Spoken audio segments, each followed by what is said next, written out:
How's it going, guys? I'm Aaron from PhoneDog.com, and Motorola has released an update to what we call the original Droid series. The Droid 4 is out and available at Verizon right now, and it's available now for $199.99, so it's a little bit cheaper than that $299 price point we've seen with a lot of the high-end 4G LTE devices. Now, this thing kind of falls in line in terms of design with the Motorola DROID Razr and the Motorola DROID Razr Max, and spec-wise, it's not too far off. A 1.2 gigahertz dual-core processor in this bad boy, a 4-inch display, an 8-megapixel camera, a nice big front-facing camera, a 1,785 milliamp hour battery, and Android 2.3 with Motorola's custom user interface. Now, this is a nice device. It's spec'd well, and in a couple of months, according to Verizon, this will be one of the first LTE devices to support international roaming capabilities. Is it worth the $200? Should you spend $100 more and maybe get one of the highest high-end devices? I'm going to create a new tier, highest high-end, like the Galaxy Nexus, the Resound, and the DROID Razr Max. We'll find out in the full review of the Motorola DROID 4. But first, some love to Best Buy Mobile because they hook us up with phones like this for use in our One Paw Bandit giveaway game. When you walk into Best Buy Mobile to get this device, you won't deal with any messy rebates. You'll walk out the door paying an after rebate price. You don't have to wait for those debit cards or waiting for your paperwork to come back, all that mess. At Best Buy Mobile, it's rebate free. Let's take a look at this Motorola DROID 4. Is the keyboard worth it?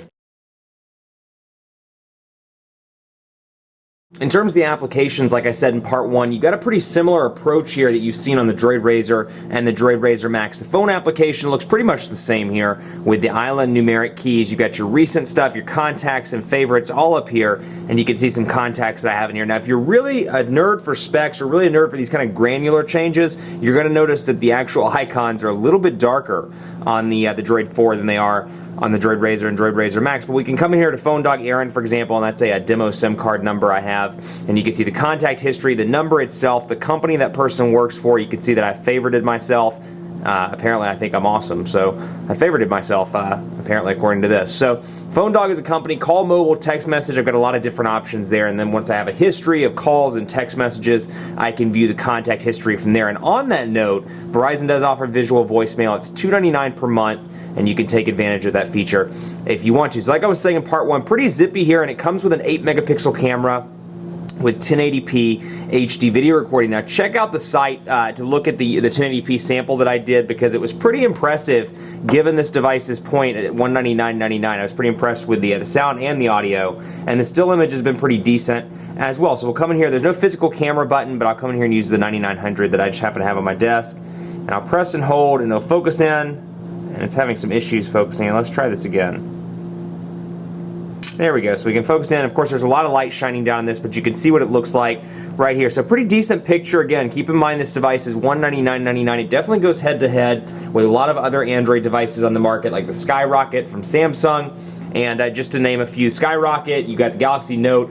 Very similar picture quality here, in my opinion. It's pretty impressive. That was a picture somebody took a couple of days ago. So you can see pretty impressive picture quality. It's gonna, not gonna replace your actual camera by any means, but given that the lighting is okay and given that you're in an area with decent colors, you should be more than fine. It does have a flash for when you're in those low lit areas. You can also switch around to the front-facing camera, and then you can go back to the video camera from there, and you can access your settings right here and change the white balance, things like that, ISO, turn on the flash, turn off the flash, and more. Let's take a look at speed test here, because it is packing Verizon's 4G LTE connectivity, and we'll come in here and do a quick speed test so you can see what I've got. And let's change this over to megabits per second, and let's get it on a server. We'll do Shelby, and we're going to begin the test right now. Now, I've been pretty impressed with the speed test. Verizon's 4G LTE is very fast and very consistent. What I haven't been as impressed with, and this may be the fact that I'm coming off of the DROID Razr Max, is the battery life. It packs a 1,785 milliamp hour battery. It's non-removable, so you can't add a bigger battery, and it's really going to struggle to make it through the day. With moderate to heavy use, I did struggle to make it through the day with this device. Much like the DROID Razr, if you're a heavy user, you're going to need to carry a spare car charger around, because it is going to die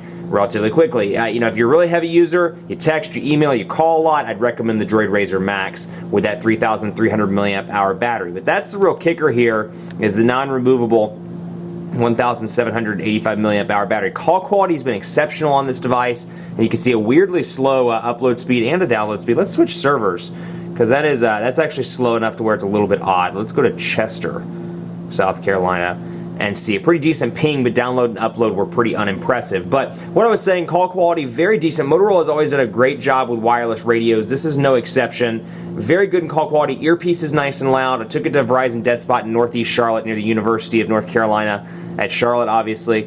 And it was a little bit choppy, but it did retain the call. And I noticed it was less choppy than usual, so that's a good sign. That's a historical kind of dead spot for Verizon in the Charlotte metro area. You can see downloads are a little bit better now, 10 megabits per second, but still slower than usual, given the fact there's a Verizon cell site right across the way here on the Marriott building uptown. But still, very slow upload speeds. Not sure what's going on there. But we'll take a look at Quadrant Standard, and Quadrant Standard has actually been updated as of today. So it supports dual-core functionality and supposedly ice cream sandwich. We'll take a look and see here. It's been new and improved. So let's do this and run the full benchmark. But what I was saying, call quality, very impressive. If you're looking for a great voice phone, or maybe you live in a fringe area with Verizon, I think you'll be really impressed with the call quality on this device. Again, just keep a lookout for the battery life, because while this device does charge relatively fast, it definitely struggles in the battery life department. But all in all, I really like the design of this. I like the fact you can get your volume rocker over here on the right side. You got your HDMI port and your micro USB charging port over here on the left.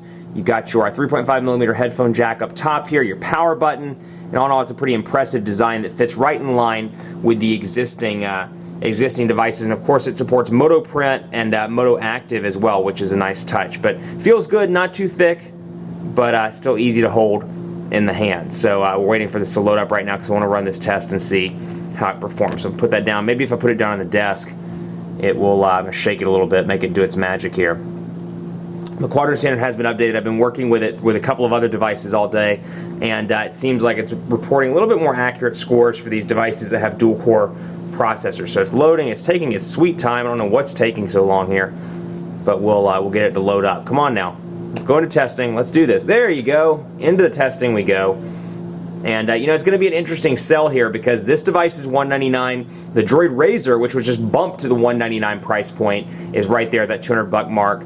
And then you got a couple of other kind of mid-range Android devices around there. But then you have the high-end, the really highest of the high-end devices, the Galaxy Nexus, you have the HTC Resound, and you have the Motorola DROID Razr Max at the $299 price point. So really, it's going to, if you want that battery life, and I will tell you it's a substantial difference between this and the DROID Razr Max.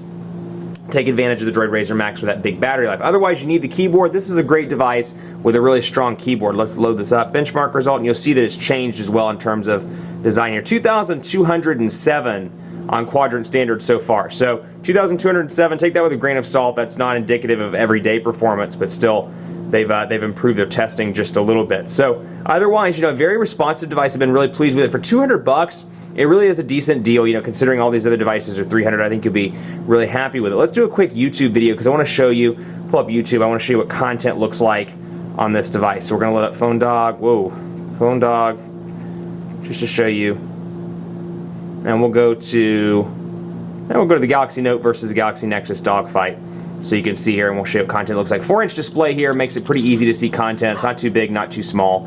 But again, it's not going to specify. Some pretty good Android devices in the past 12 months. They've made them in all different shapes, sizes. I said specify, I meant specialize, not specialize in media content. If you want something that's really intended for media, go with that 4.7 or that 5.3-inch display. But it definitely gets the job done on this device, and does it relatively well. So it's a good device. For $200, you really can't go wrong. I've been impressed with the call quality. It's a really good phone. Now, where it has issues, battery life. It's all about the battery life. LTE is nice. It's nice to have these upgrades to the original Droid line, and it's a pretty decent keyboard. It's relatively easy to type on. The issue is going to be battery life. It's hard to make it through the day with this device, and of course you can't get an extended battery because it's now a non-removable battery. So it's one of those things. I'm not against non-removable batteries, but if you're going to do it, make it at least 2,000 milliamp hours where it's nice and large, and you don't have to worry about replacing it, or getting another device, or bypassing it because you can't afford to have a 1,785 milliamp hour battery. Otherwise, very nice device. Like the keyboard, like the upgrades. The design is nice, and hopefully we can get some global roaming capabilities on this bad boy, so you can take advantage of that and really use this device to its maximum potential. Much more coverage to come on PhoneDog.com with the Motorola DROID 4, the newest member of the original Droid family. We'll have some dogfights and more, so keep it locked on the YouTube channel and on PhoneDog.com for those. Be sure to like us on Facebook at Facebook.com/PhoneDog, and hit me up on Twitter. Let me know what you think of this device. If you bought it, if you're holding out for something else, maybe you're holding out for Mobile World Congress, let me know. PhoneDog_Aaron on Twitter and on Facebook. at facebook.com/phone.ab. Thanks for watching, and as always, we'll see you next time.